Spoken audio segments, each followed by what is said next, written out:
Hello, everybody. Welcome to February 10th study session. First on the agenda, 2025-2026 Strategic Work Mid-Year Review. Board members, included in your packet, you will find the 25-26 Strategic Work Mid-Year Review. So each year we engage in the strategic planning and implementation, and you receive a detailed monthly report and presentations on various initiatives. This mid-year review is intended to provide a brief consolidated snapshot of the work completed so far and where we currently stand as far as percentage complete for each goal. As you will see in the report, we have identified the level of progress for each strategic area. At this point, we are on track or ahead of schedule and remain optimistic about successfully completing all strategic goals by the end of the year. As always, we're happy to answer any questions or provide additional details on any aspects of the strategic work. Item number 2, goal number 7, promote strategic and effective resource allocation across the district. So Chief Financial Officer Jeff Taylor will present Goal 7. Good evening, everyone. Goal 7 is just a way for us to promote our strategic and effective resource allocation across the school district. Excuse me. One of the goals for that is so that we can increase efficiency and effectiveness so that we can utilize the funds that we have in order to provide the best quality of education for our students and the best training and everything else that our teachers need. Like I said, our goal is to promote strategic and effective resource allocation across the district so that we can utilize these funds in the best way that we can possible. Ways that we can do that, we can use it to maximize the alignment of our financial, human capital, and our material resources so that we can use those towards our student needs and our strategic goals. As we go along through this process, we'll have to revise our decision-making and data-driven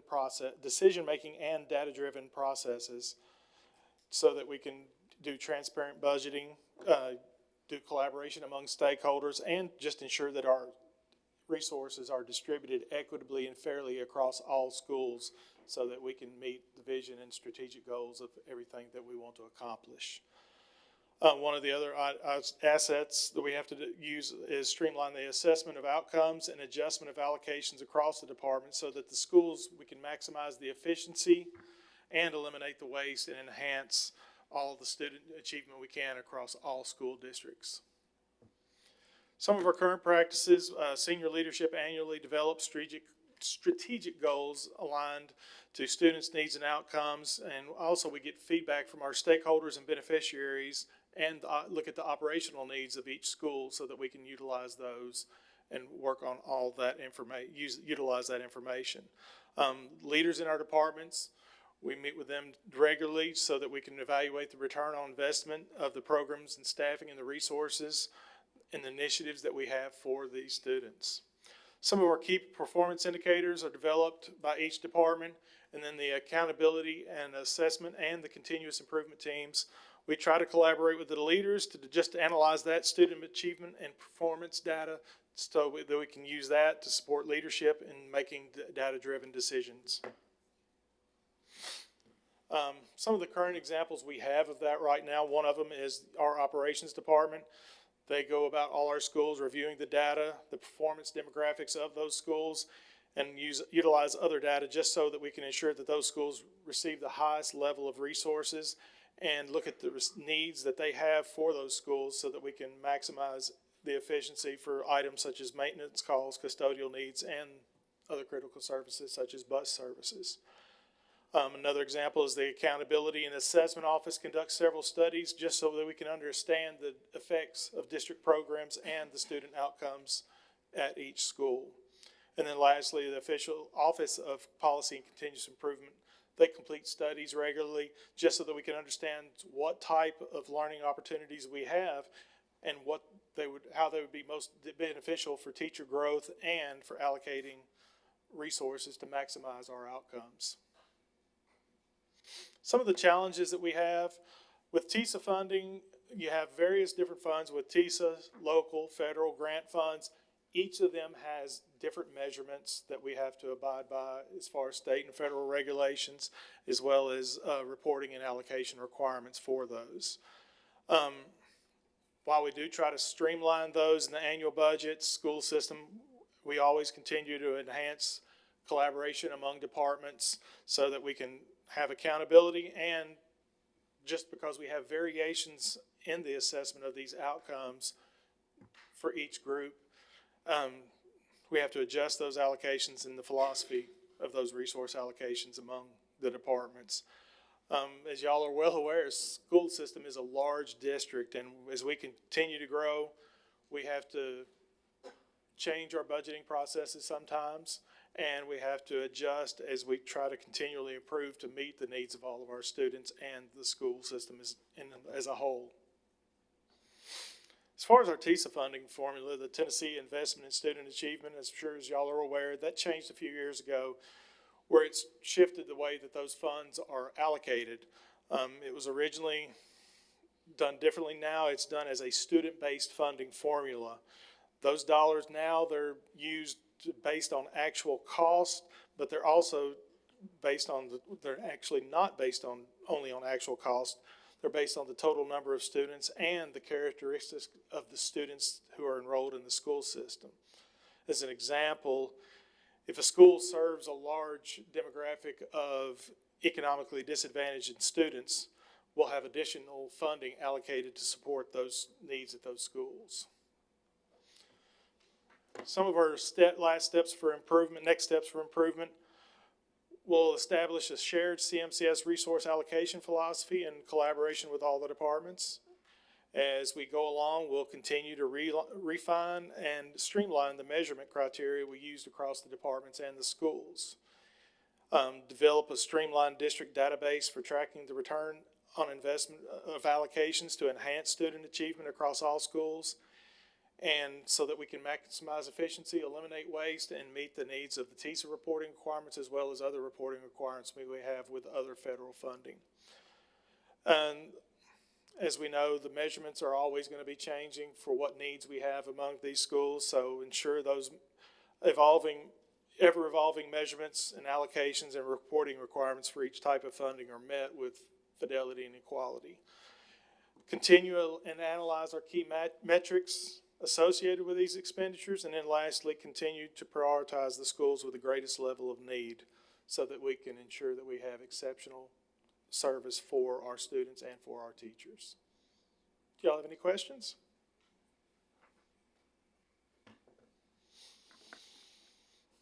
Mr. Garland? Yeah, I have a question now, and correct me if I'm wrong.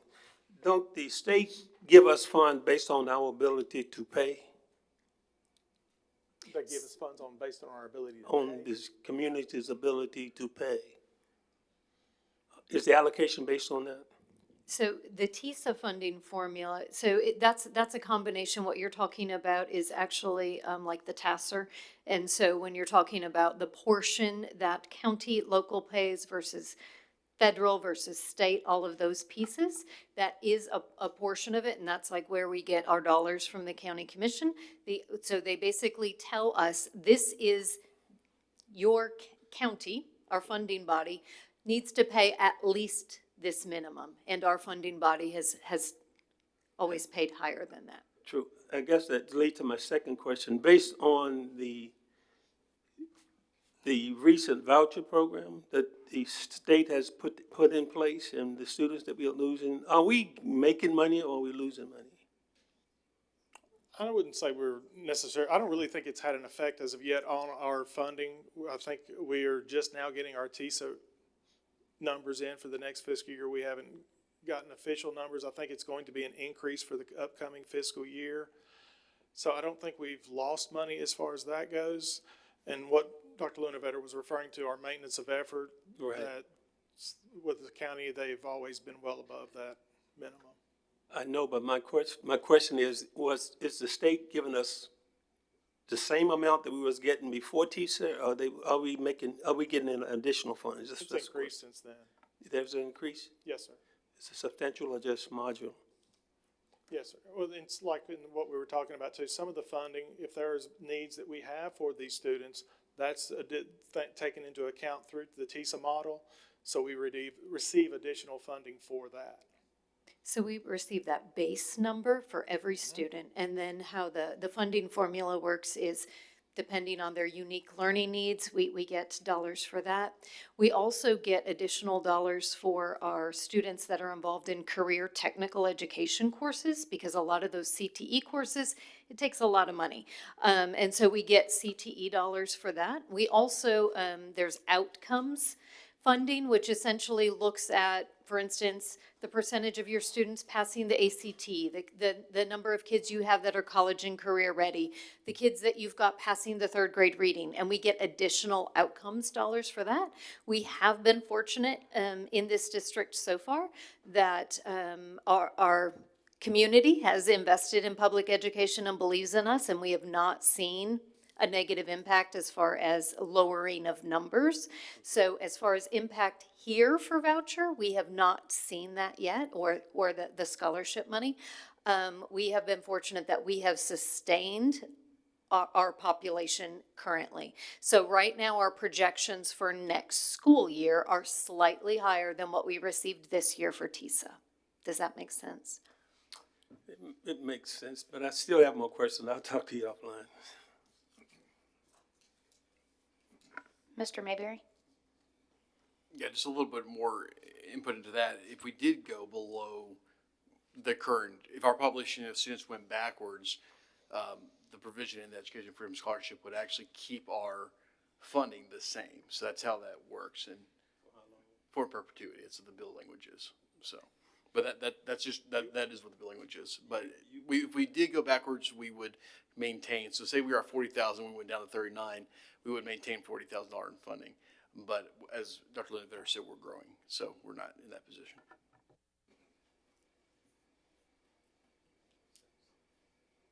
Any questions? All right, thank you. Thank you. County Commissioners' comments? Board? Comments?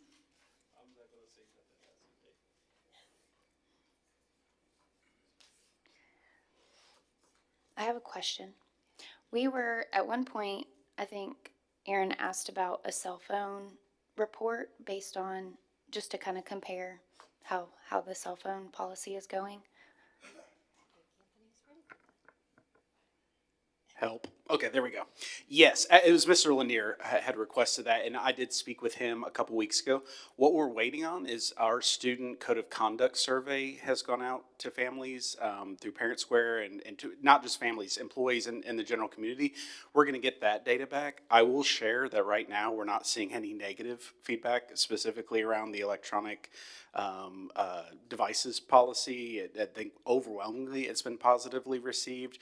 So we're waiting on that information, and I've got some other data points to provide, and so we'll get that to you. I would imagine probably maybe my next meeting or by March we'll have that comprehensively for you, but I can just share just quick snapshots. So far it has been well received, overwhelmingly.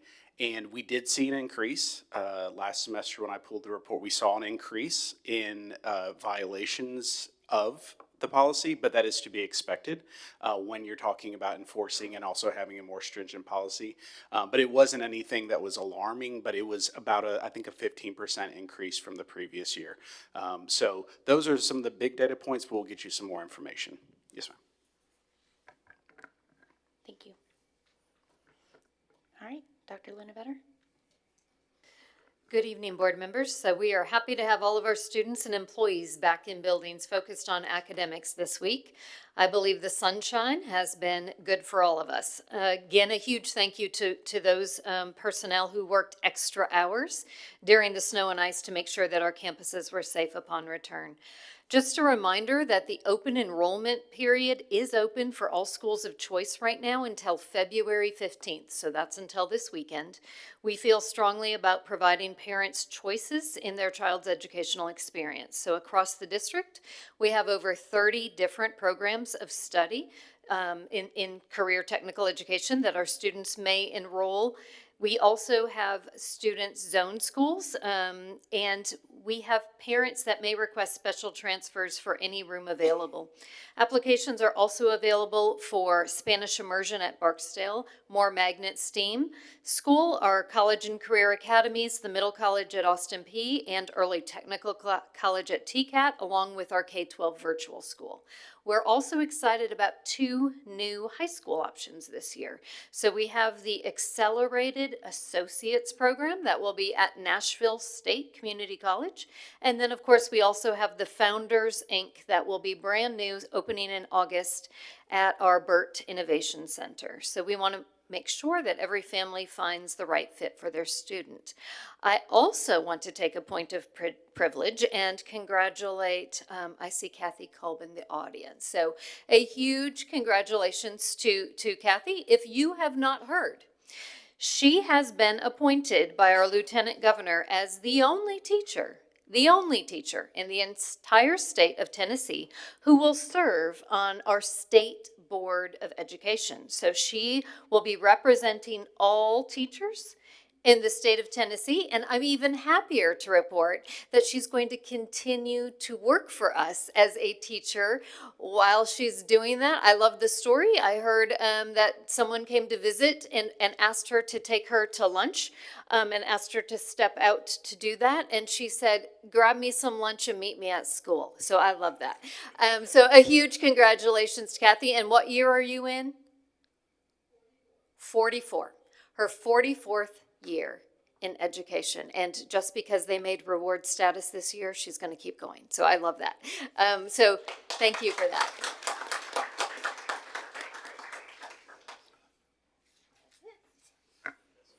All right, that concludes our study session for February 10th.